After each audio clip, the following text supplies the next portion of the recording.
Trish and Rob MacGregor welcome you to a place where all kinds of phenomena flourish. Here we meet authors, researchers, and investigators of the mysterious, the strange, and of the inexplicable anomalies that surround us. Step out of the everyday world and take a journey into the mystical underground.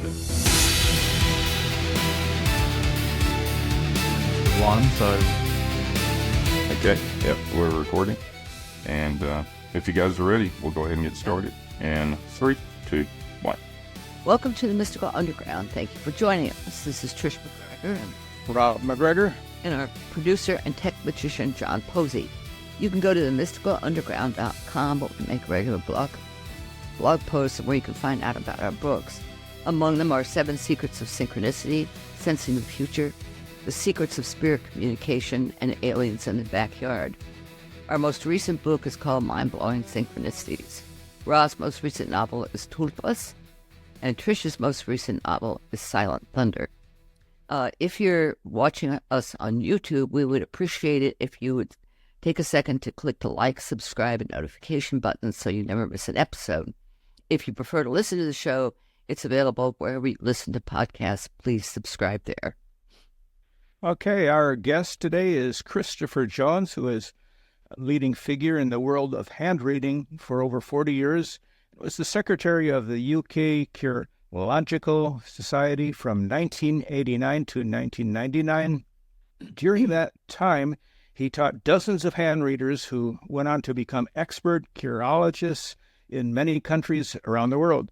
The author of 15 technical study books on chirology, Christopher has written the definitive guide to the history of hand reading and pioneered original chirological research into health assessment from the hand and the effects of meditation on the hand and the study of hands and fingers of criminals, celebrities, and others.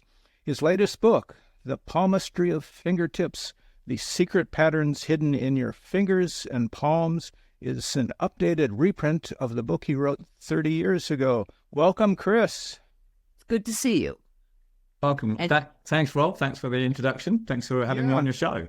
And he's in New Zealand. Right, I forgot to mention he's been a resident of New Zealand for 25 years. Okay, what got you interested in this subject of hand reading, and when did you take it up? I started doing hand reading in 1983. So quite a long time ago. The initial motivation was simply curiosity, I think. It was like, I think I was 20 years of age at that time, and I think a common question when you're that age is, who am I, what am I, why am I here, and what am I doing?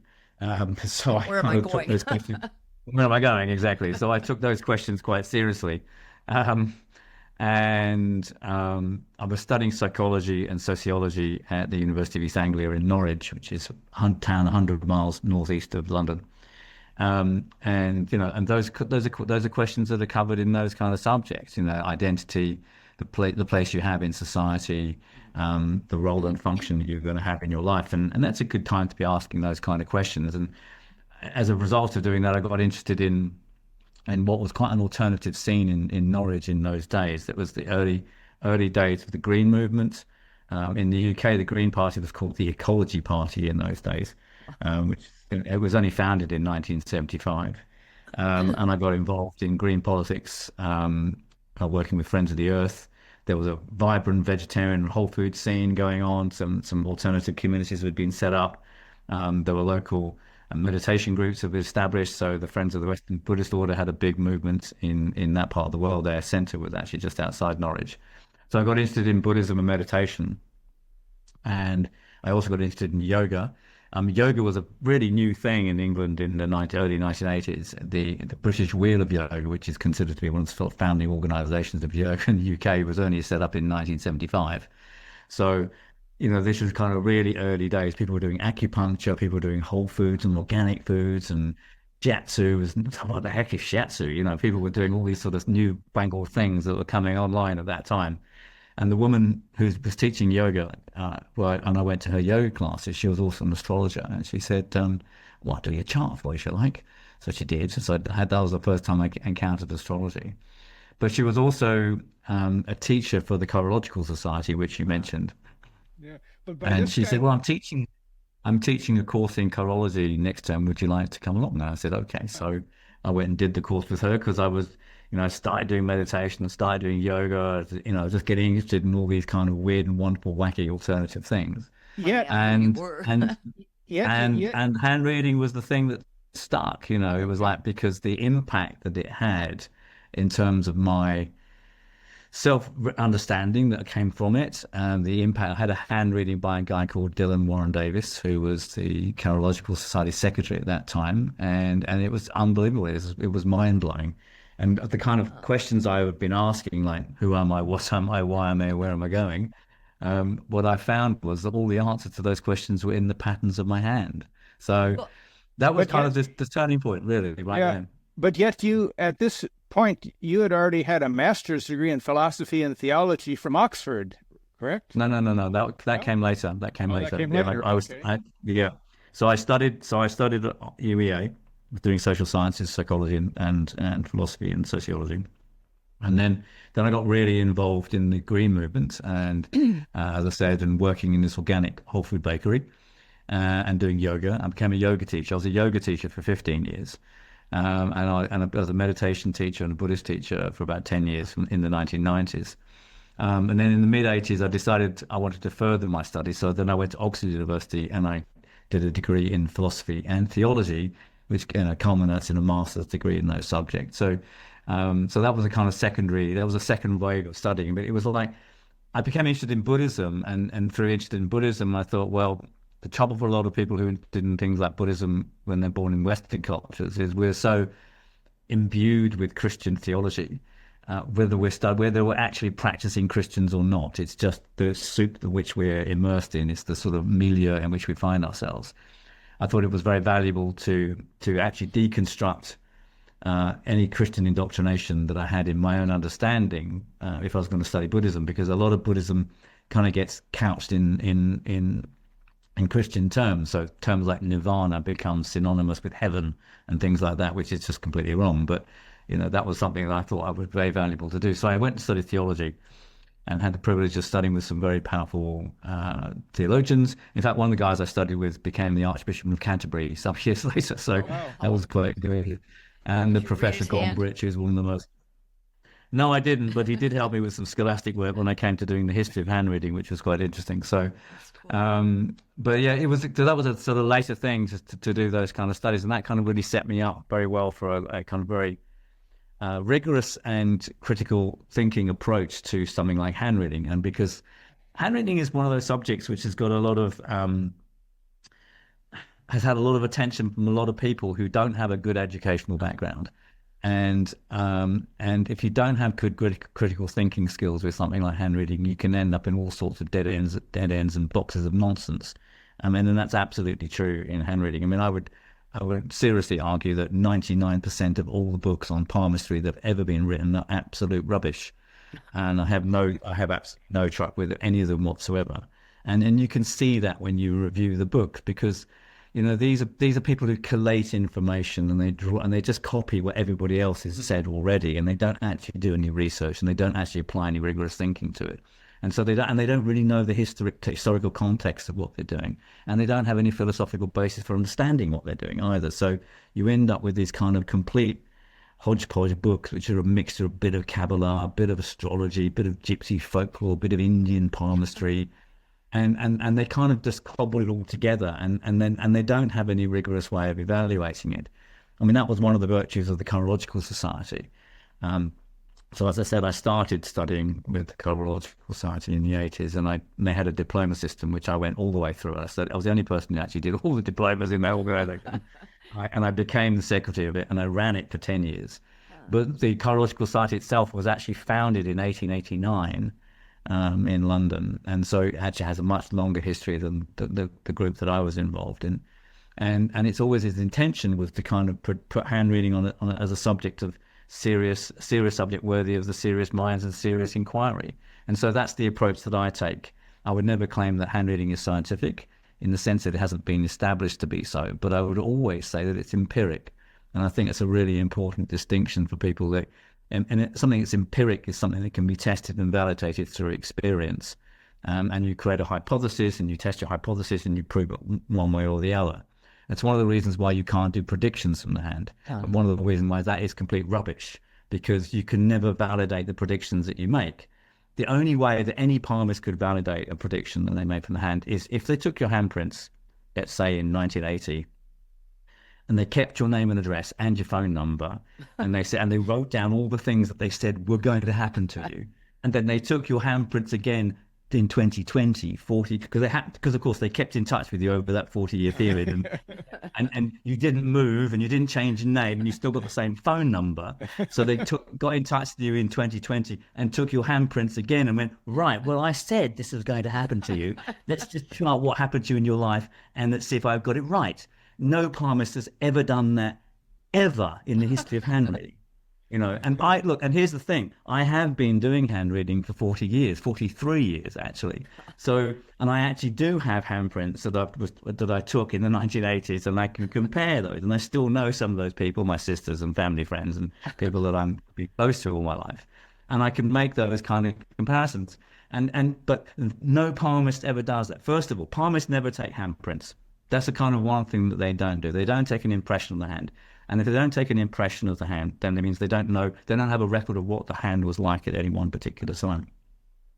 And unless you've got something like that, unless you've got a record, you can't verify the claims of what you're saying or not. So basically the problem with that is it doesn't satisfy the criteria of falsifiability, which is Karl Popper's way of saying, is this scientific or not? You can't test it one way or the other.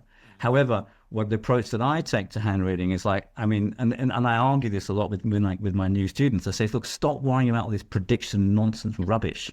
If you can't tell me what job this person does, I am not interested in what you think a small little marking or a line or an island on the lifeline means, because that's can change. Tell me what job they do. Tell me what skills they've got. Tell me what their CV is. Because that you can work out from the hand, and that is something that is incredibly verifiable. Either the person was an international hockey player, or a boxer, or a chartered accountant, or a management consultant, or whatever it is they are, or they're not. You can easily verify that by looking at their vocational employment and their vocational history.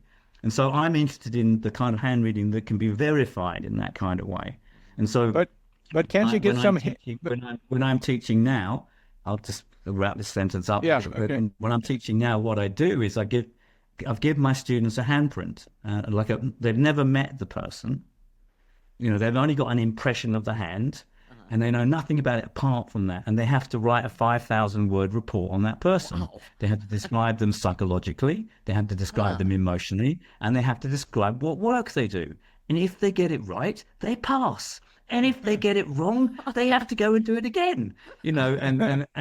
And the extraordinary thing here is that people can do that. And here's the thing, hand reading is not something that requires intuitive psychic knowledge or any kind of special inherited gypsy ability or anything like that. It's a discipline, and it's something that can be taught, and it's something that can be learned. And because it's something that can be taught and something that can be learned, it has to be empiric. Because it's not just my experience. I can give the same information to somebody else, and they can repeat that, and they can verify it in their experience as well. That's what makes something scientific, because it's empiric. It's based upon that kind of foundation. Yeah, so what you're saying is very different from the standard idea that people have about palmistry as being related to fortune telling and predicting of a person's future, and related to people who work in carnivals and such, and or have absolutely. No, I mean, honestly, that is all total poppycock. Absolute total poppycock. There's no other way of putting it apart from that. I mean, I can show you in a very simple. If you'd like me, put up an image on the screen. Okay. I can show you really simply. I can show you how much poppycock that really is. It's kind of really quite simple. It's because once you see this, you'll never make that mistake in understanding it. And I completely understand why you have that. understanding, because that is the commonly held view about hand reading. It's kind of what people think it's all about, and so it's quite normal for people to think that. I just have to let me just arrange these on the screen a little bit. All right, so I've got two handprints here, and the two handprints are the handprints of the same person. Can you see those two handprints? Only one. See one of them. Yeah, one of them is 3/4 of it's blacked out. The one on our left. Oh, there. Yeah. Yes. You got it now? Okay. Yeah. All right. Okay. So this is the same person. This is the hands of the same person. The handprint on the left was taken in 1950. The handprint on the right was taken in 1991. Huh. So my question to you is, can you see any changes in the lines of the hand? Yeah. Definitely. Yeah. Definitely. All right. So the one on the yeah, right. it doesn't take much, does it? Yeah. Right. Yeah. Okay. The one with the writing on. That's the first one. Yeah. And Yeah, that's the one. The handprint on the left is 1990. The handprint on the right is 1950. The handprint on the right is 1991. So this chap was 29 years of age in the hand on the left, and he's 70 years of age in the hand on the right. Huh. So this is a really good example because. Oh. So let me just reiterate a point that I was just making, because it's really, really important to understand that. Is this a friend or a family member? No, this was a client. Oh. This is the very important point to reiterate, and very, very important thing to reiterate, is that the hand only shows what's going on in the person at that time. Yeah. All right, so it's a snapshot of their consciousness at that particular moment in time. But if you're talking about doing prediction, and palmists, what they do, they say, oh, look, you've got an island in the line here, and you've got a mess in the line here, and then there's a falling line here that shows you're going to have an emotional trauma, and then you've got this line going down here, and then you've got this bar line here. So they look at all these tiny little markings and say, oh, that's a cross on your lifeline. That's going to be an accident when you're 63 or something like that. Yeah, they will tell you that kind of thing. But the thing is, the guy was 29 in the handprint on this side, right? He's 29. All right, and he's 70 in here. All right, so let's look for that sign of you're going to have an accident when you're 63. This one over here, and it's like, oh, it's gone. It's just not there. All right. So the point is, you cannot. If you're looking at the markings of the lines of the hand, you can only see what's in the hand now. It doesn't say anything about the future whatsoever. Once you know that the lines of the hand change, you realize it's impossible to predict how the lines of the hand are going to change. You just don't know how they're going to change. They could change in all sorts of ways. And this handprint's a really good example. And I'll just show you.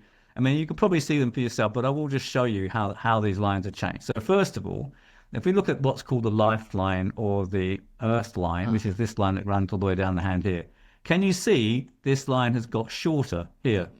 It's just faded out. Oh, my word. That's extraordinary. So there goes the lie that the lifeline is the length, shows something to do with the length of your life. He's got older and his lifeline got shorter. So no, the length of the lifeline has nothing to do with the length of your life whatsoever. That's another piece of palmistic mythology, which is as rubbish. Secondly, look at this line here, coming across the hand here. Can you see it's quite straight? Right. But what's happened here, it's similar in that way, but look at the end. It's kind of split into lots of different endings. It's not split at all on the handprint on the left. There's got a line here, and it's got a line there, and it's got a line there. It's bifurcated in several ways in that ending of the line. And it's got longer. So this line ends underneath the ring finger here, and now it ends underneath the little finger. So the line has got longer. So the first line got shorter, the second line got longer. Look at this line. Doesn't matter. Don't worry about that. Okay. So the thing about that, look at this line. This line's got a lot weaker.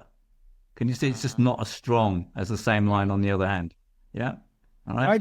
Why do they change? Is it aging? I'll get to that in a moment. Just hang on a second. All right. So, and then you can see this line here has faded away. Wow. Okay. And then this line didn't exist at all, and look, it's completely formed. Huh. So lines get longer, lines get shorter, lines get thinner and weaker, lines disappear, lines appear. Lines change completely. And as soon as you know that the lines of the hands change, what you then know is that basically you cannot say anything about how the lines might be or what they might say about the future, because the fact that the lines change basically what that shows is that the lines of the hand don't show any kind of fixed fate or predestination or it's something that's written in the stars in that kind of way, because the lines change over the time. Why do they change? That's a really good question, and we've got several hypotheses about that. But the most important thing to understand about why the lines change is to understand what it is that they are. And so that's what we have to understand. When you understand what they are, it becomes obvious as to why they change. And so I'll answer your question, but I have to do a bit of backstory to get to the answer to your question. If you can be patient with me on that one. Yeah, so what are the lines? Well, okay, so let me ask you a question. When do the lines form? When you're born, right? I think no, when you're an embryo. I was reading your... Yes. Yes, exactly, Trish. When you're an embryo. They're already in your hand, Rob, when you're born. In fact, they've been on your hand since the second month of gestation. Wow. By the time the fetus is 9 weeks old, the lines are starting to form. So the lifeline or the thenar line forms in the 9th week. The heart line or the upper transverse line forms in the 10th week, and the head line or the lower transverse line forms in the 11th week. So the three main lines of the hand are all formed in the hand by the 12th week. But the hands don't move that much when you're... Exactly. Yeah. Exactly, Trish. You're onto it. So that's the thing. What's happening at that time? So the little fetus, and the fetus at that point is only 1 inch long. The whole body of the whole fetus is only 1 inch, right? So the hands are really tiny, right? So the hands are doing this, and they kind of emerge out of the arms, and they kind of grow little fingers like that. So by the time they're like that, they've got lines on them. Huh. Fingerprints? I'll come to that, Rob, just a minute. But you keep jumping ahead. I've got to finish one story before we go on to the next one. We're going to get very confused. If you just hang on a minute, we'll get there, okay? All right. So the lines of the hand are formed on the hand before the hand's even got any muscle in it, and before it's even got any bones in it, really. The bones are sort of more cartilaginous. They're sort of forming. So the hand is not capable of moving spontaneously until the 23rd or 24th week of gestation. So in other words, that's like 12 weeks later. That's 3 months later. The fetus can't be doing this in the womb until about the 23rd or 24th week. So in other words, the lines aren't formed by folding, and that's the misunderstanding that people have. That they think, oh, the lines are just formed by the folding action of the hand, of movements of the hand, are they? Well, no. The lines are already on the hand before the hand can move. So, oh, okay, well, hang on a minute. Whoa, they're not just folds, then what are they? So that begs that question. And the answer to that question is twofold. And we know this not because of anything that palmists have ever studied. Remember, the palmists, they don't know this stuff. They haven't studied it properly. They don't have critical thinking. They haven't done the science, haven't done the psychology. There's a whole body of medical literature called medical and dermatoglyphics, where they've studied the fetal development of the hand as part of that study. And in so doing, they've basically worked out at what stages all the lines form. I've included in my book, The Palmistry of Fingerprints, I've included an appendix which discusses the embryogenesis of the lines and the fingerprints, and that's in my book too, because I wanted people to have the scientific references so they can look it up for themselves. So I've got all the academic references in the book too. And so we know that this develops at this time, and we know from their studies that some of the characteristics of the lines of the hand are formed by genetics. And we know this because of the genetic disorders that occur in the trisomies, particularly trisomy 21, trisomy 13, and trisomy 9. Trisomy 21, you'll probably be familiar with as Down syndrome. So Down syndrome is a chromosomal disorder that produces very particular cognitive and affective responses and physiological differences that are characteristic. But it also produces features in the hands that are completely characteristic, and it causes a particular malformation of the lines of the hand, so much so that in the medical dermatoglyphic terms, they understand that those lines are formed by a mechanism of genetics. So that's one thing. So it's partly genetics. But the second thing, and this is more relevant to answer your question specifically about how the lines of the hands change, Trish, is what we also know, that during the time that the lines are forming in the hand is exactly the same time as the nervous system is being laid down in the body. So, before the muscles can move, but muscles move because there's a neurological impulse that's sent to a muscle to make it twitch. So muscles move because of a twitch. And there has to be a nervous system in place for there to be a muscular movement. So again, the lines are formed on the hand before the muscles, but even if there were muscles, if there isn't a nervous system, then the muscles couldn't move anyway. But what we do know is that the lines are forming at exactly the same time as the nervous system is being laid down in the body. And there are more neural connections between the hand and the brain than between the brain and any other part of the body. So one of the things we know about the lines of the hand is that they're formed by nervous activity. And so that's one of the ways in which the lines change. So if you get really stressed and you've got full of anxiety and worry and you're feeling neurotic and, your mind's gone all hyperactive, guess what? You have lots and lots of lines all over your hand. And people who are really calm and sedate and still and don't have much mental activity have very calm, still, and what we call empty hands. So the amount of lineation on the hand is a direct function of the amount of neurological activity. Now that can be positive or negative. So the other obvious things that cause change in the lines of the hand are the physiological state of the human being. If you're somebody in a state of panic or fear or if you're adrenalized in that kind of way, if your hormonal balance is out, then that will cause the same thing. So while we see hormonal changes that are reflected in the lineation of the hand, we also see the effects of old age and degeneration. So what we saw in those handprints, there's some of the lineation in that handprint was to do with the fact he's just got old, So like if we look at Stan again, you can see that some of these lines are simply a result of old age. So that when we look at the hands of people with older people, when I say old people, I mean people over 70, they get a lot of lineation in this area of the hand. And if you look at the thumb, it's interesting to look at the thumb. Can you see on the hand on the left, the thumb is really clear, and yet on the thumb on the right, it's really lined. And the same thing for the finger phalanges as well. So these three areas of lineation are really commonly seen in the hands of old people. So those are the kind of linear indicators of the kind of degeneration to do with aging. And in this particular case, because of the line formations that he's got, Trish, you asked me, what's going on here with him? What's happening here with him? Well, one of the line formations here basically shows that he's got a digestive problem, and that's a function of that line that's been formed here, and the how do you know it's digestive? Or the missing qualities from experience, from repeated experience. So this kind of combination of this line being really weak in this part of the hand here, and the formation and the appearance of a line that wasn't there at all when he was young. You can see it's just not there at all. Yeah. It's the handprint on the left, the guy's really, he's young and healthy. Handprint on the right, he's not so healthy. He's probably got genitourinary infections, and I would imagine this guy's got something like colonic cancer or something like that. I don't know because it wasn't one of my clients, but it's and it's a long time ago now. It's 35 years ago that his handprint was taken. But that's the kind of degeneration you've got, and of course, as you get older, we tend to get more ill. So those things shouldn't be surprising. So those are the three main things: stress levels, worry, and anxiety. Health changes, including pregnancy. I mean, hormonal changes cause, of course, you see through pregnancy can change the lines of the hand. And you don't read your own palm prints, do you, as you age? Say that again, please. You read your own palm prints as you age? Yeah, of course. I've taken my handprints I take them about every 7 or 8 years. I haven't, I don't take them every year because they don't change that much. Mm-hmm. And people like to think that they can change. Actually, people don't change that much. It's really hard to change the lines of your hand. But I mean, I've noticed that when I was younger, I was much more stressed. I had many more lines, and I was really doing too much, and those lines have gone away. Would you be able to recognize sickness in your own hand?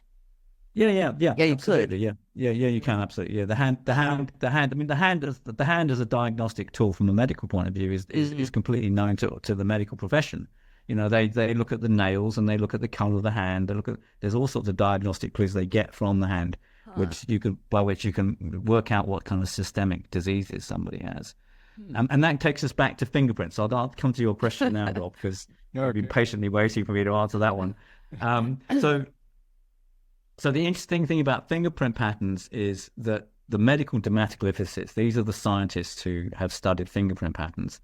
And again, I've included a chapter on this in my book, The Palmistry of Fingerprints. So it talks about the medical discoveries as well. So you can read more about it there. But what they did was they worked out that the 7 main fingerprint patterns have got correlations to particular disease conditions. So if we look at, I'm going to get another image up again because it's easier to explain this with this. So these are the 7 main fingerprint patterns here. So the 7 main fingerprint patterns, the 3 most ones are the arch, the ulnar loop, and the whorl. So you can see those patterns on the left side are the 3 most common. So the arch goes up and over like that. The loop goes up and around like that, and then the whorl is like a spiral. Okay. So can you see those all right? Yeah.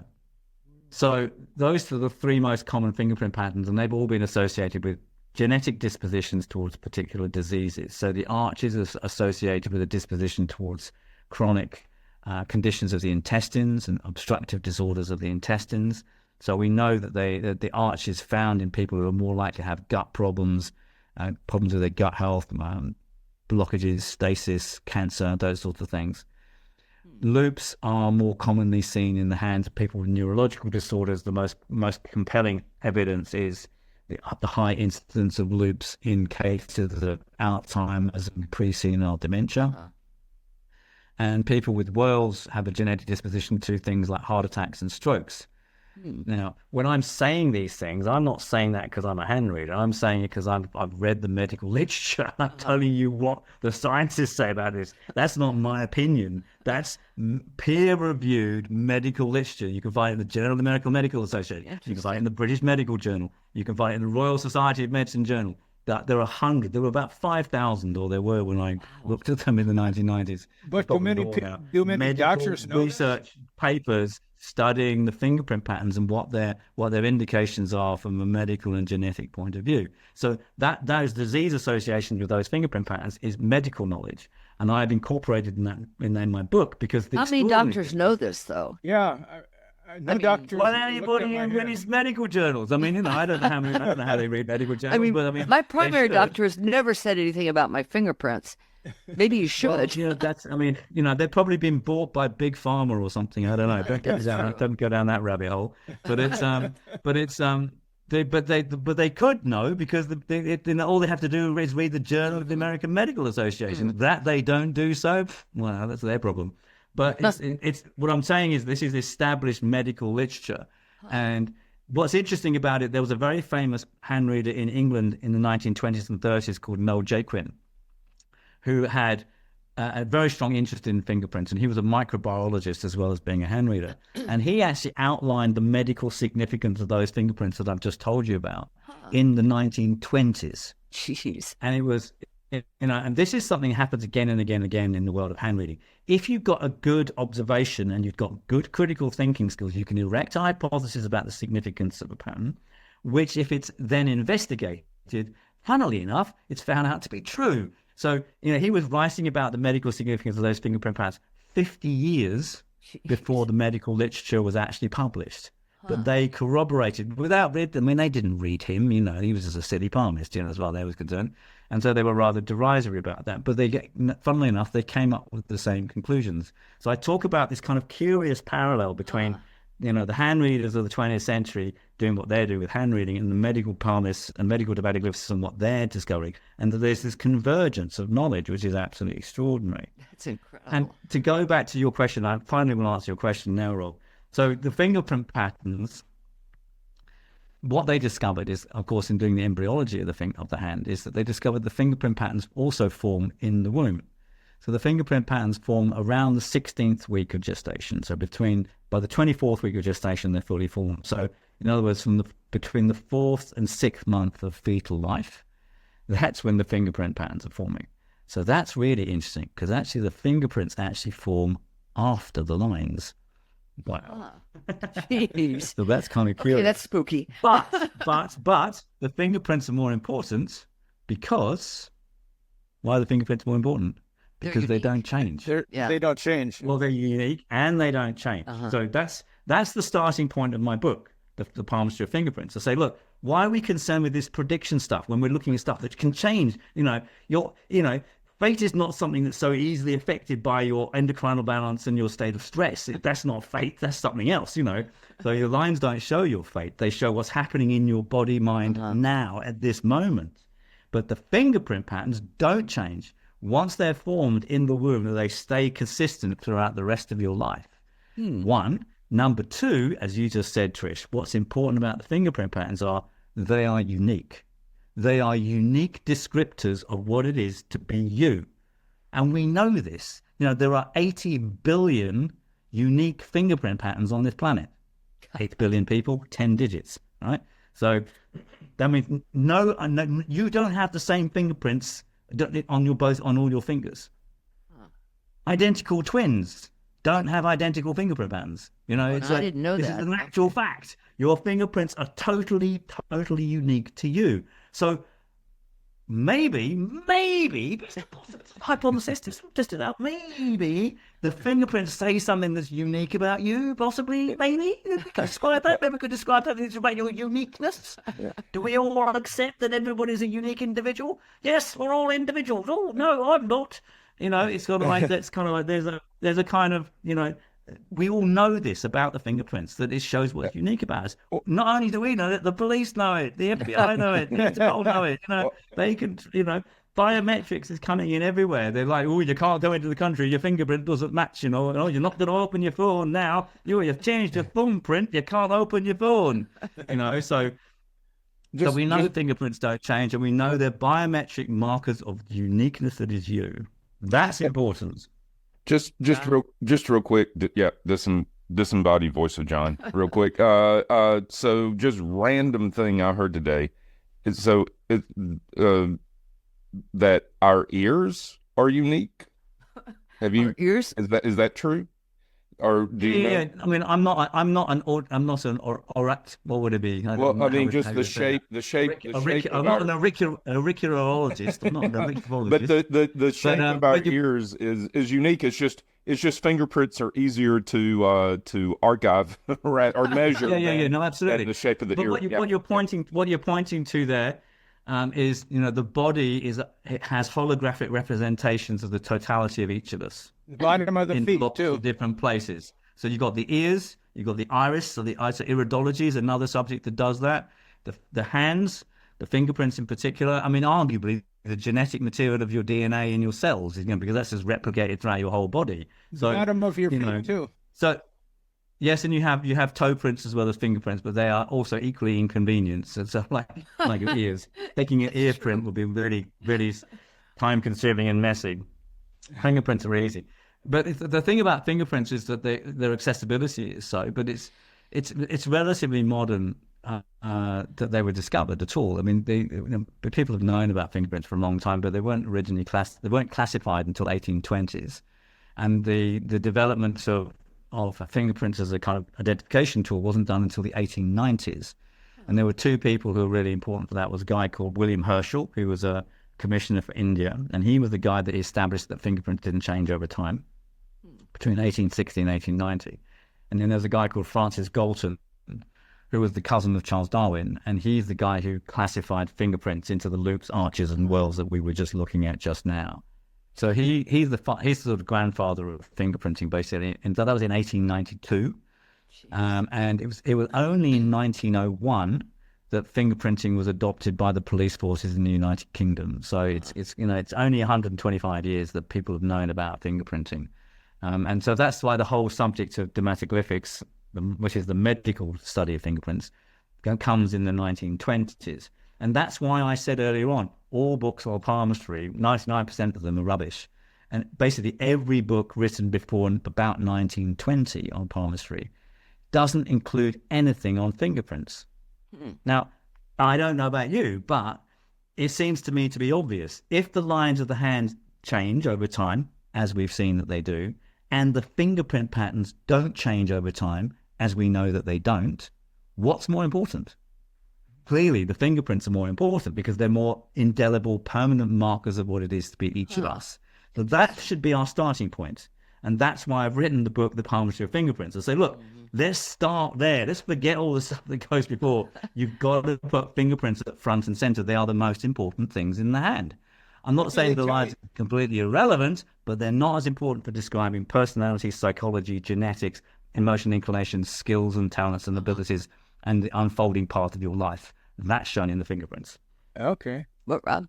Yeah, I was just going to ask him what they tell him. He just told me. Yeah. Well, Chris, Rob, here's a weird question. Okay, let's say, and I think I know the answer, but you take a handprint of somebody, and then they die, and they're reborn, and for some reason their paths cross with you. Would there be any indication?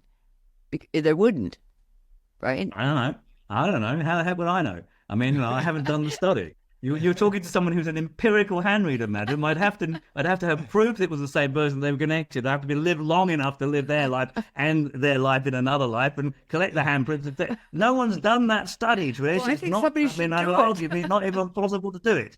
But even if let's assume for a minute what you're saying is not just a hypothetical possibility, but an actual something that can be done. No one's done it. Okay, and remember, there's only a few of us doing this stuff seriously. You know, most palmists are happy to live in the land and the la land of nonsense and fairy tales. You know, they want to believe in prediction. They want to believe that the hand describes your fate or your destiny. In fact, most people want that. And the question you've got to ask is, well, why do people want that? Well, because it's easier. You don't have to take any responsibility. You know, self-knowledge is a painful thing. You know, I go to festivals and fairs, and people come up to me and they say, "Oh, I have a hand reading." I said, "Well, I don't do prediction and fortune telling." They say, "Well, what do you do then?" I say, "Well, it's about psychological self-understanding and self." "Oh, I don't want to know that. I don't want that at all. Well, that's not what I want. I want prediction. I want to be told. I want to be told what my life's going to be." And people literally do that, and so the self-knowledge and self-awareness is something that people are really, really scared of. I mean, that's just psychologically true. If it weren't psychologically true, there'd be 10,000 psychotherapists in every town, and no accountants and management consultants and other, you know, and finance people who are basically extorting everybody else in the world. I mean, the world would be a different place to people if self-knowledge and self-awareness was prioritized. I mean, and that's really what hand reading is for. Yeah. You know, it's the oracle about the hand reader that we had met who said, "Oh yeah, I could see your future in the hands." And remember her, Rob? Well, she said she's lying. Yeah, lying. I know. She's absolutely lying. I've just shown you the handprints. It's not possible. You know, I mean, look, I'm not going to decry psychic abilities and psychic powers. People have those things, and they can have those abilities, but they're not seeing that from the hand. Right. I mean, come on. If someone's a good psychic, do you even need to be in the room? I mean, do you even need to be alive?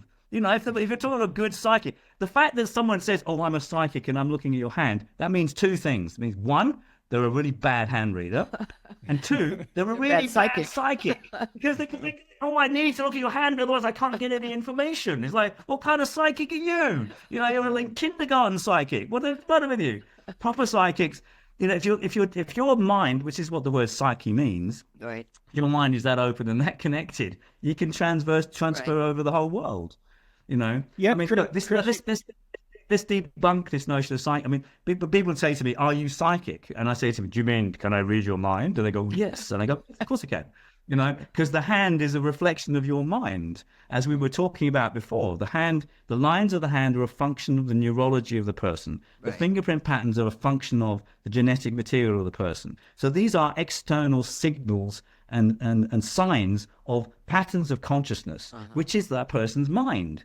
So essentially what you're doing is you're looking at these signs and you're working out what that person's mind's like, thinking, "Oh, right, they're like, so you probably do this job then, don't you?" And then you work out how they express themselves in the world. "Oh, you probably had a terrible relationship with your dad because of this, that, and the other. Oh, you've got an emotional attachment problem because of an insecurity this way. Or you've got a particular artistic skill and ability that hasn't been developed because no one ever encouraged you or told you that you were a brilliant artist," or whatever it is. It's like you can see people's potentials, abilities, and skills. You can see the kind of things that they do. So in effect, you're seeing how the mind translates itself into the external world. And the hand reader is just a kind of map reader. It's able to work out what those signs are called and interpret their significance in terms of how they play out in that person's life. That technically, that's the science of semiotics. looking for signs in the physical form of the body that tells you about the mind of the person. So arguably, if you said, someone says, are you psychic? I can genuinely say, yes, I am. But they mean it in a different way than I mean it. You know, they mean it like, oh, you're intuitive, you've got special powers. And I go, oh, no, I'm analytical and I've got special powers. You know, it's a different part of the thing. Chris, you say that, though, in your book, that the fingerprints hold a spiritual or a karmic blueprint. Talk about that. I mean, that sounds a lot like... Well, how do you understand genetics? What do you think genetics is? Karmic. Oh. In a lot of instances. There you go. You got your 125 years of medical scientists saying your fingerprints are genetic. Genetics is the physiological, materialistic, biological representation of a stream of consciousness patternings that run through someone's life. In other traditions, in other parts of the world, they call that karma.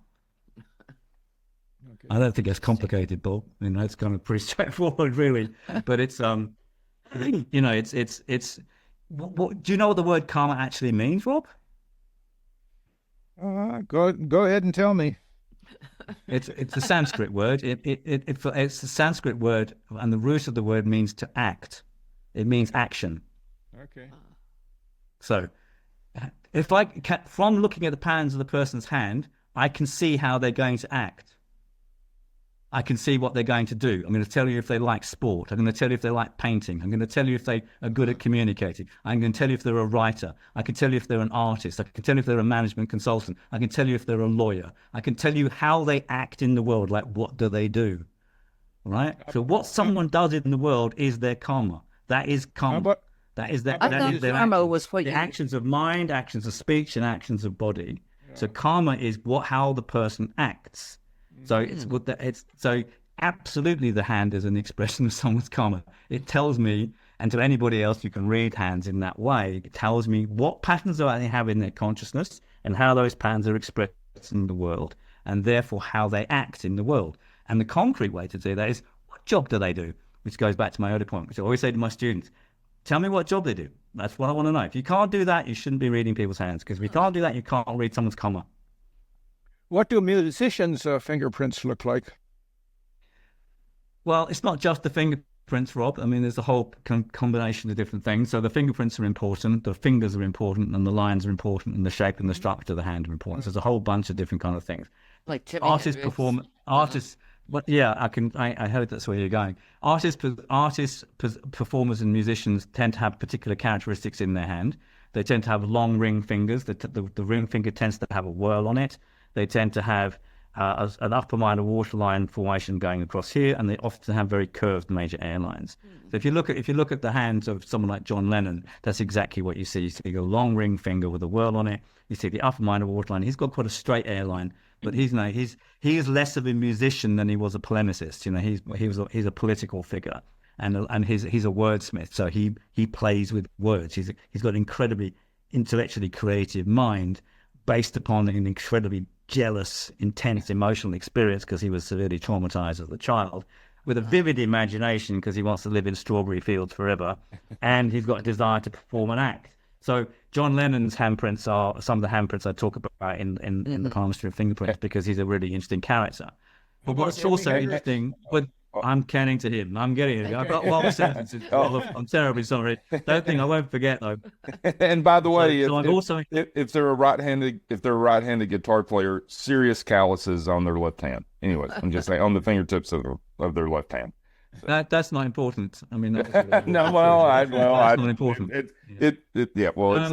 But the interesting thing. So the interesting thing when you look at someone like Hendrix is you can looking at one of his fingerprints, and I've included a section on Hendrix in my book too.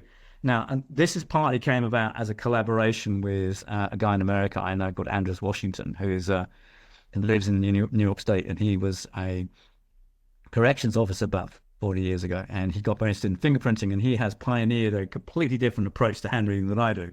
But he's a statistician, and he's got an Excel spreadsheet that he's worked out from which he can work out how rare someone's fingerprint patterns are.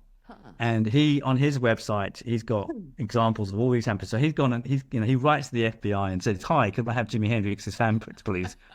And they go, "Yes, sure. push can. So he's got all these fingerprints of these famous people. And his conjecture is this. So because he's statistically analyzing the fingerprint patterns, what he's interested in is how rare and unusual fingerprint patterns are.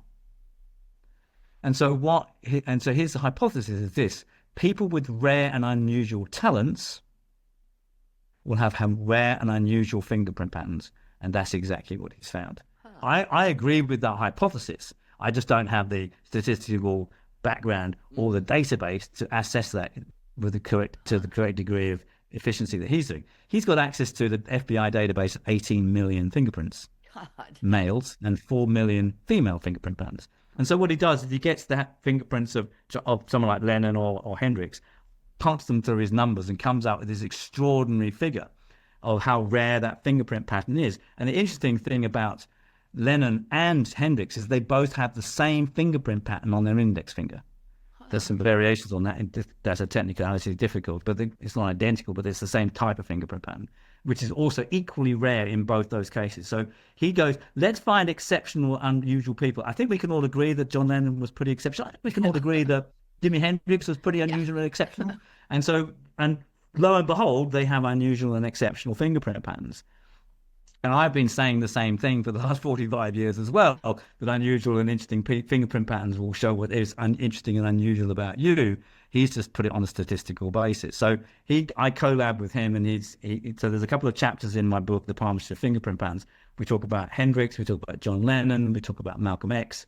But you could do that with anybody. I've just put 3 examples of there, looking at how rare and unusual their fingerprint patterns are, and what does that tell us about them. And he's doing it from a statistical point of view, and I'm doing it from a psychological point of view. So you can build a psychological profile about people from looking at the distribution of the fingerprints that they have on the fingers that you find them. So that's what's unusual about that. The fingerprints don't particularly show musical gift, Rob, in that sense. It just shows what's unique and different about that person, because that's what the fingerprints show. Like some people think, the fingerprints would show you whether you're a criminal or not. Well, they don't. They show how you would be a criminal, whether you were working in a gang or whether you were a lone cat burglar, maybe. It would show your sort of temperament within that space. They wouldn't show criminality per se. What's that? What would show up in a serial killer? Well, nothing to do with the fingerprints. Okay. So, you want to know that? I can actually show you the handprints of it. I'm just curious. Well, it's interesting that you asked that question, because I can actually show you. You're asking good questions there, Trish. And the interesting thing, I write about serial killers. Yeah. It's absolutely exactly what you're going to see. I'm going to show you it right now. Let me just get this up on the screen for you. There you go. So I had the privilege of studying the handprints of residents of a maximum security prison in the United Kingdom. And this is a really good example of that. So this is a multiple murderer. So this is a serial killer who was obviously caught and incarcerated and put in jail for the rest of his life. And the Parkhurst prison is on an island in the United Kingdom in the Channel. So if they get out of the prison, they can't get off the island. But the 2 characteristic things that we see particularly are the condition of this line. So you can see the lower transverse line. That line should come up between the fingers. So what you see in the hands of multiple murderers, arsonists, rapists, people who are callous and don't care about people, have really short, low-lying upper transverse lines. They often have quite crudely formed lines as well. But the most extraordinary feature is the extreme bending of the little finger. Can you see how bent that little finger is? Yeah. So the bent little fingers to do with communication and how we talk and how we present ideas to other people. If it's straight, you're a straight talker, and if it's a bent one, you're basically, there's a deformity in the way that you speak. Deformity in the way that you speak we call lying. Now, I don't know if you've ever tried to be a serial killer, but if you're going to be a serial killer, probably the most important skill you need to have is lying, because sooner or later you're going to get picked up by the police and they're going to interview you, and you've got to say to them, Where were you? Where were you on the night of the 24th? Oh, I was at home watching the telly. And you would have a convincing alibi that can prove that. So lying is probably the single most important skill for anybody who's a multiple murderer in that way, or a serial rapist. There you go. That's the same hand. You know, that's interesting, because when you first pulled that up, I would have thought that was an injury on the little finger, but you're saying that's just a natural. Well, you get all sorts of weird things. Look at this finger here. Can you see that finger there? Which one? Yeah. Low line, off line. Yeah, the index finger. That's weird. Yeah. So you get kind of big deformations in the hand, which you don't see ordinarily. You know, that's the point. It's like these are different formations, and you get to see. I mean, it's axiomatic in psychology. If you want to understand what's normal, you need to look at what's abnormal. And so you need to have these extreme examples in order to see what's going on with these people. You know? So there's lots of different. I mean, people commit crimes for all sorts of different reasons, Trish. It's hard. You know, it's hard. You can't say it's right. This shows this and this shows that. That's too simplistic. One of the things I think is important, if you're looking at somebody who's taking people's lives, or who is committing rape and things like that, one thing you can say about them is they don't care about other people. Yeah, I mean, that's a characteristic. They must be so. They don't care that they're inflicting pain. They've got an insensitivity to them, and that's what shows up in the hand, is their sort of crudeness and their lack of emotional warmth and their lack of emotional sympathy. How they go about the murder, whether they're what kind of murderer they are, that might be shown by other things like the fingerprint patterns. But why are they like that? Because they have a deficiency in a function of human consciousness, and that deficiency can be articulated through the kind of form and shape and function of the lines. And I wonder if Epstein had a crooked finger. Yeah, I don't know. I haven't seen any good impressions of his hands. He's a very strange. He's a chameleonic figure, really. He is whatever anybody wanted him to be. He's an evasive person, I think. I mean, it's hard to know. The people who are really deceptive, are very good at hiding themselves. Probably the most famous example in that regard is Jimmy Savile. I don't know if you know who he was, but Jimmy Savile was the most prolific serial paedophile in Britain, with over 450 victims over a 45-year period. He died in 2012, and it all came out when he died. And he was on British television like every week, or during my childhood. I've heard of him. Yeah, I've heard of him. And he's like, and what he did was he basically hid in plain sight. He was on TV grooming the nation and on top of the pops. And there's video clips of him, and you can actually see him, sexually assaulting the women on the show in front of the cameras on live television. It's absolutely extraordinary. Yeah. And he procured opportunities within hospitals and in a mental institution and at delinquent girls' schools, where he basically would go out and stay and harass, sexually assault and rape mostly girls between the ages of 11 and 14, but also some boys and some necromancy as well, necrophilia. Sorry. So it's like he was, he was a seriously sick human being, and we happen to have his handprints. So, but what you see in his handprints is the ability to deceive. So and that's the kind of quality we're saying with the air finger being bent like that. It's like the propensity to deceive other people by lying. So that's probably the most important skill that you got. I wonder what kind of handprint Trump's got. Short fingers. Yeah, short fingers. Well, you got that. Yeah, the handprint of it. His handprint is exactly what you'd expect. I mean, his handprint is. There's a cast of his hands. I can bring it up if you like. Let me just get it.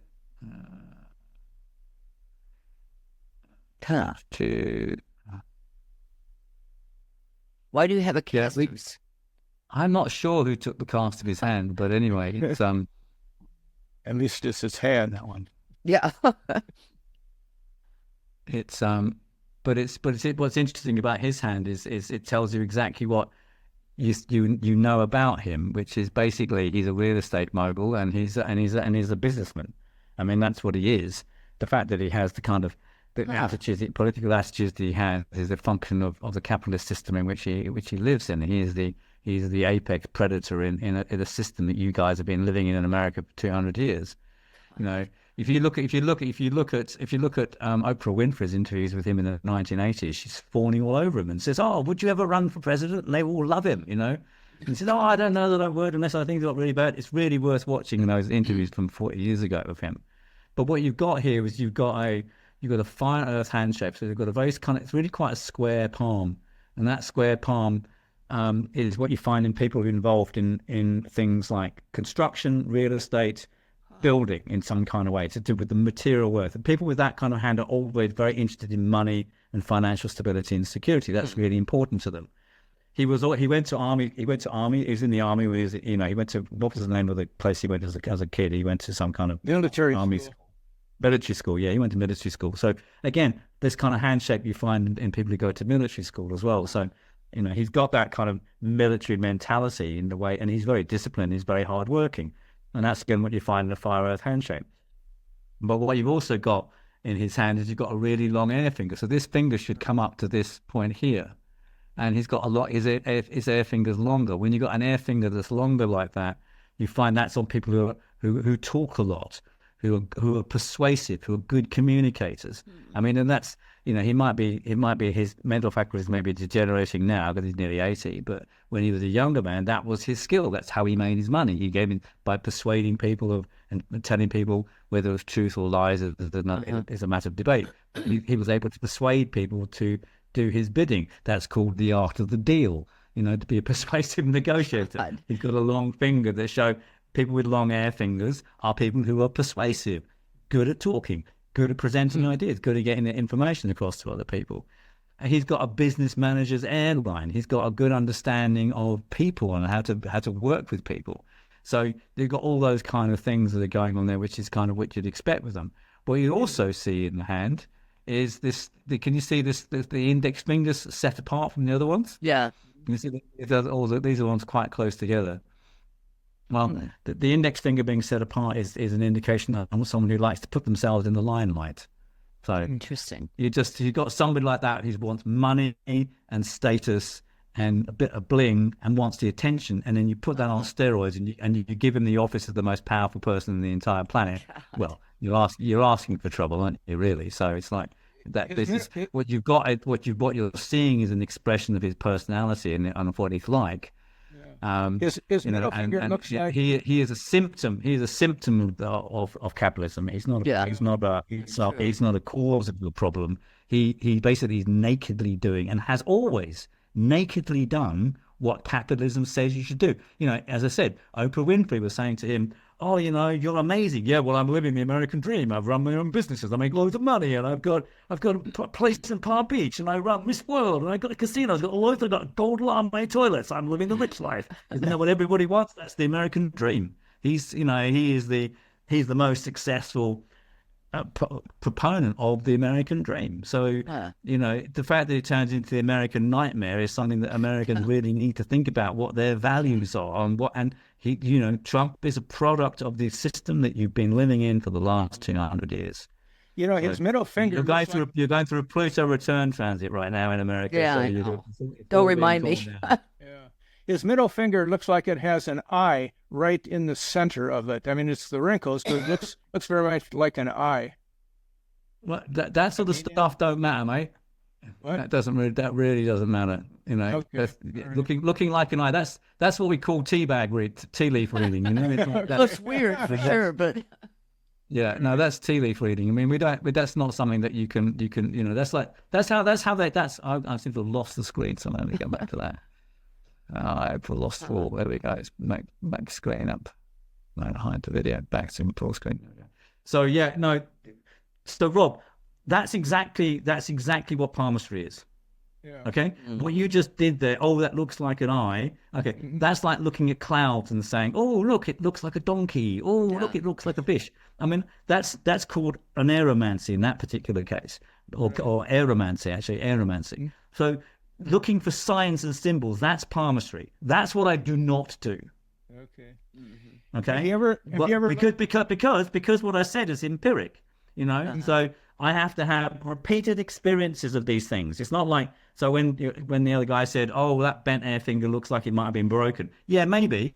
But I've got lots of examples of that, of an air finger being bent like that in extreme ways in the case of the murderers and rapists. So it's not just one example. Right. One swallow does not a summer make, as they say. And so if you go that approach, Rob, then you're doing exactly what palmists have always done, like seeing things. And that's not like seeing. That's like looking in tea leaves and going, oh, I see shapes in the tea leaves. Now that's invoking kind of intuitive, symbolic relationship with what you're looking at, which is okay. That's a mantica or manteia. Right. That's okay. That's perfectly good approach to doing anything if that's how you want to do it. But it's not scientific and it's not empiric, and therefore it's not reliable, and therefore you're not going to be able to work out what job somebody does by looking for stuff like that on their hands. Right. That's it's what's more useful. Wowing somebody, say, "Oh, it looks like you've got a mystical third eye on the end of on your middle finger. Wow, you must be spiritually enlightened." Or, you know what? You'd be really good at, being a lawyer, and that's a really good. You should go and do a degree in that, and that would be a very fulfilling job for you. Which of those two choices is the more useful piece of information?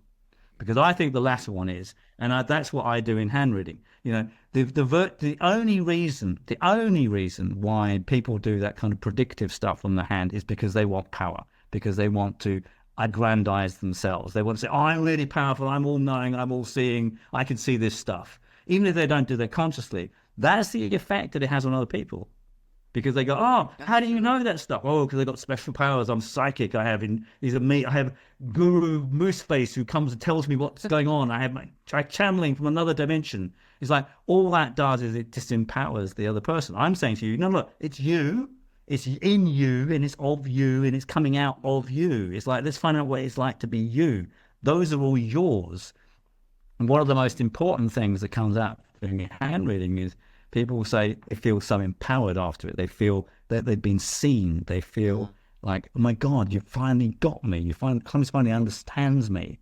And that was my experience in 1983. It's like, oh my goodness, I suddenly have a clear idea of who I am. That's amazing. And if you're working with hand reading with clients, that's the most powerful gift that you can give to them, because the sense of being seen clearly for who you are is what everybody's searching for. That's why people have lovers and relationships, is because they want to be seen and held and nurtured by somebody who gets them. And that we need that more than ever. But that's equally also, Trish, the reason why lots of people don't want to have hand reading, because they don't want to know themselves, because they don't want to be seen. None of those rapists and murderers and Jimmy Saviles want to be seen. They want to be hidden. None of the Epsteins and Trumps want to be revealed for what they are, because because they can get away with their selfish behavior if they're unidentified, and they don't want to be known to be transparent because they're narcissists, and then they'd be something's wrong with them, and they don't want to find out there's anything wrong with them because they would then have to take responsibility, and they don't want to do that. So you find lots of people don't want to have hand readings because of all those kind of fears. But for the people who want to know who they are, it's an incredibly powerful transformation. Yeah, Chris, we're coming to the end of our hour here. And Rob, I've got to say, on the day that I found out that the ear shape is unique, also I have never heard Guru Mooseface. I think Guru Mooseface. I think that's what you said. Is that what you said? I think. Yeah. I just made something up in the moment. I'm going to use that one. Chris, I have one more question before we go. This is an archaeological question. Have you ever examined any ancient handprints from caves like 50,000 years where they have taken paint, from plants and plastered their hands on the wall, and there's pictures of these? I wonder if you can tell anything from them. Not really, because they're not great impressions, and you can't see the fingerprint patterns. There have been fingerprint patterns, mummified fingerprint patterns have been preserved, and I think there have been some peat bog people whose fingerprints have been preserved as well. But I mean, that doesn't really. Not enough information to build up any kind of coherent picture about what they were like or anything like that. And most of the cave painting ones are a bit splatty. You can tell they've got 4 fingers and a thumb, but you can't see any of the detail. The lines aren't visible, the fingerprints aren't visible, and so on. So, the physical shape of the hand tells you about the physical shape of the person, The lines of the hand tells you about their experiences and their internal nervous system wiring and their consciousness, and then the fingerprint patterns show their kind of their fundamental characteristics and drives, the genetic temperament, their karmic patterns, their skills and abilities. And that's why the fingerprints are so important. And in the Palmistry of Fingerprints, I really emphasize the fingerprint patterns first and foremost, because they are unique to all of us. And if you know what your fingerprint patterns are and you work out what's unique about you, then you have a description of the uniqueness of what it is to be you in this life and what you bring to the world. And that's a really powerful thing for people, I think. So we can do that. We can read your book and be able to study. I mean, you lay out the different patterns of fingerprints, and we can figure it out which one we are. Yeah, exactly right. So basically, the Palmistry of Fingerprint Patterns, it's a comprehensive book. It's a comprehensive look at all the fingerprint patterns. It classifies all the fingerprint patterns. It tells you what they all are. It enables you to identify them, work out what you've got. And most of the book concerns itself with looking at the chapters. The chapters of the book kind of concern itself with, they said, the identification of the fingerprint patterns, making sure it's obvious to you what fingerprint patterns you've got. But then what do they all mean? I think that's the kind of really key thing for people is, to work out what each of those fingerprint patterns are. And so you can actually see what you've got in your whole hand. And it's there's the history there, there's the anthropology there, I'll just go through to some illustrations a bit further down the line. And you do descriptions too of each of the patterns too. That's right, yeah. So the meaning of every fingerprint pattern, every finger, the anthropology of the fingerprint patterns, because fingerprint patterns occur on different people in different parts of the world, the variations in the patterns that you can find. I mean, there's a huge amount of stuff on fingerprint patterns that I've collated together from different sources. And then again, I look at the fingerprint patterns of the famous people that we talked about as well. I'm just going to get to the section. Christopher, do you dream about fingerprints? That's a good question. No, it's so that's the contents of the book right there. So it's going like it's got all the stuff about the meaning of every fingerprint pattern on every finger. That's a really important thing to look at. But there's also patterns on the palm as well, and the medical significance of fingerprint patterns as well. So if someone who's not got any knowledge of hand reading, you'll be able to read the book and make sense of it. Those are the handprints on the right there. Those are the hands which we were just looking at, about the hands that change over time. So I've included those in the book as well. So you can actually see those handprints close up and in detail. How to identify the fingerprint patterns, what their psychological significance is, the meaning of each of the fingerprint patterns on each of the fingers, the meaning of the palmar patterns on each different parts of the palm. So it's of the hand in Down syndrome and the medical dermatoglyphic. So the medical stuff that we talked about, there's a whole chapter on that as well. And then your fingerprints and the karmic path, Rob, which you were asking about. So these are all in the book, and it's, if you got this book, you better work out what your fingerprints mean. You better work out what the fingerprint patterns of your friends are, and you better tell something about these people, and work out what's going on with them too. So it's kind of really a comprehensive book, really, for understanding everything about you that could be seen from the fingerprint patterns. So. And you can get it from Amazon.com. Okay, and great. That's the way to get it. So basically, it's a really interesting place to go to get the book. So now you hold classes, right? Online. You have classes. Yeah, I teach online for people who are seriously interested in learning. These are my contact details if people want to get in touch with me. Probably the best thing is people go to my YouTube channel. There's about 120 videos on there, which will keep people going to understand more about handwriting, including fingerprint identification. And then the Handreading International is the organization that I lead with other hand readers around the world, which is where we teach, basically. We teach hand reading. Facebook, Instagram, Patreon, and my website as well. So there's lots of places where people can find me if they want to find me. But the Palmistry of Fingerprints, it's a book that's going to change hand reading, because it's prioritizing what's most important about the hand. And there's no question that the fingerprint patterns are really, really important. Good. Thank you very much, Chris. Yeah, this has been great, Chris. Thank you so much. Appreciate it. Oh, you're welcome, Trish. Welcome, Rob. Thanks for all your questions. Yeah, that was lovely. The link when John puts this up. All right, John. Thank you very much, everybody, for having me on the show. It's been fun talking to you guys. Okay. And I learned something. Do it again. Yeah, well, that's good. That's always good. Yeah. Thank you very much again. Okay. Bye now. All right. Cheers.